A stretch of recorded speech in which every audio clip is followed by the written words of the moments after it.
we got our 90-second keto bread done. Now we're gonna flip it onto the plate and hopefully it'll just come right out. There we go. This is the, it's kind of hot obviously. The texture feels like bread. What I would do at this point is let it cool down and get the frying pan out, fry it up on both sides, and you get a nice golden brown bread out of it. But this is the first ever keto bread that I ever made, and you could slice that in half, or slice it this way, and make sandwiches out of it. And I've done that plenty of times. I'm going to show you what the texture looks like from this angle. You can see it's about maybe a ½ an inch thick. It did rise quite a bit. It doesn't feel eggy or anything like that. It's just a little bit of grease from the butter, but other than that, it's very, very good. It's very, very tasty. I hope you enjoyed this recipe. So this was the very first almond flour 90-second keto bread that I ever made doing keto.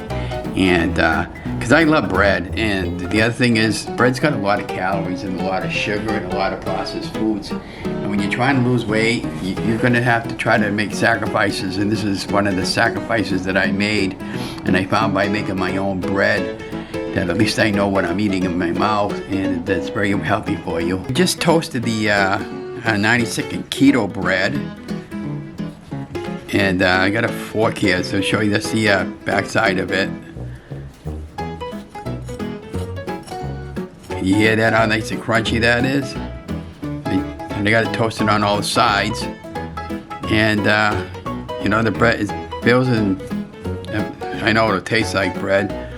So typically what I'll do at this point is I'll probably just cut it this way and I'll make a sandwich out of it later.